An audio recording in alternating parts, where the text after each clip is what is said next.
Welcome to this week's Talking with TJ segment here at CycloneFanatic.com. Coach, big win over TCU on Saturday.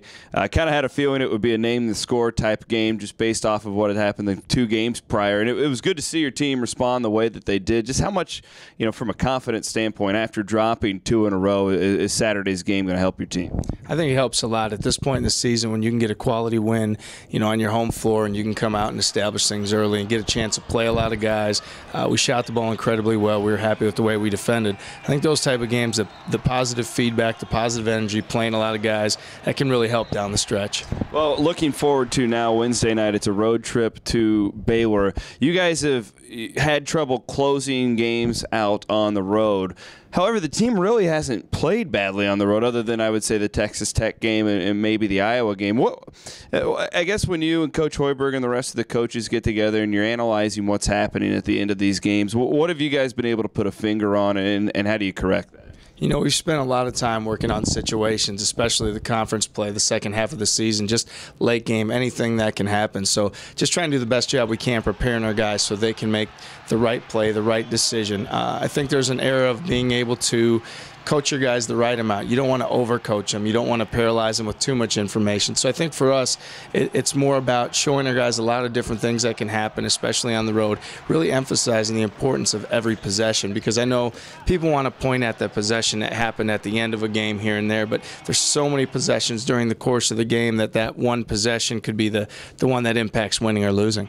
Well, Baylor, of course, Pierre Jackson is their stud. I went back and watched the tape from when they came to Hilton Coliseum just a few weeks ago.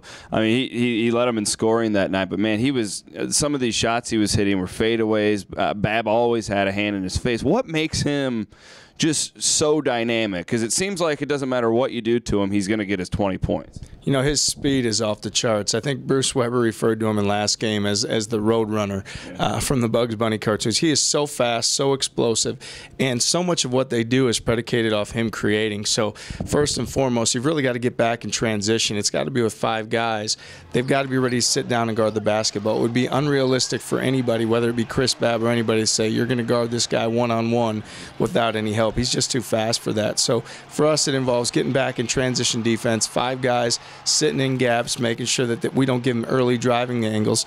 And he's going to make tough shots. That's what he does. And he's coming off a game against Kansas State last game. He had 7 points. That was the first time in, I think, 32 games that he didn't hit double figures. So I'm sure he's going to be as aggressive as ever on Wednesday. Yeah, that might not be a good sign right there. What else does Baylor do, though? I see you were watching film when we walked in here. What can you pick apart? Even though your team won the game, what can you pick apart that Iowa State needs to do better this time around? Well, I think, first of all, like you said, transition defense is always going to be number 1, especially with him. I think number 2 on pick and roll defense, one thing Baylor does a phenomenal job of is if your big man shows up the floor or comes out too far, they dive their big to the basket and try to get a lob. And with a guy like Isaiah Austin, who's 7'1", he doesn't need much room to get the lob. So our bigs have to be really active in pick and roll coverage defensively.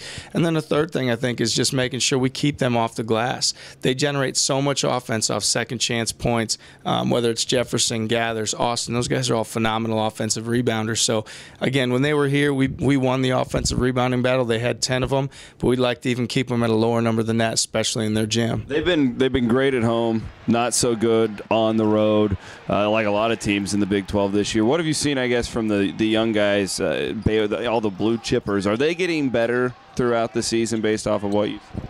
I think that's a good question because Pierre Jackson is always generating so much offense for their guys. And I think when you look at some of their freshmen, Gathers, he's been a guy that lately in league play, his rebounding numbers, his physicality, he's been able to impose as well. Obviously, Isaiah Austin has been a big part of their offense all year long.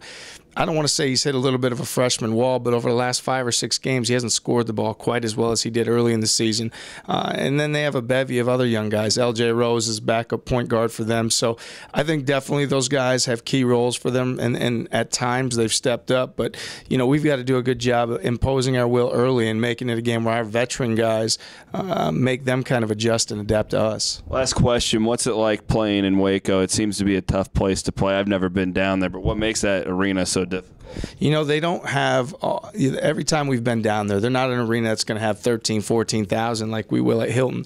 They'll have 7,000 or 8,000 probably for our game, but they've got some rowdy fans that are right on the floor in their student section, right under your basket. And every year we go there, they're usually waiting for us to come out and shoot the basketball.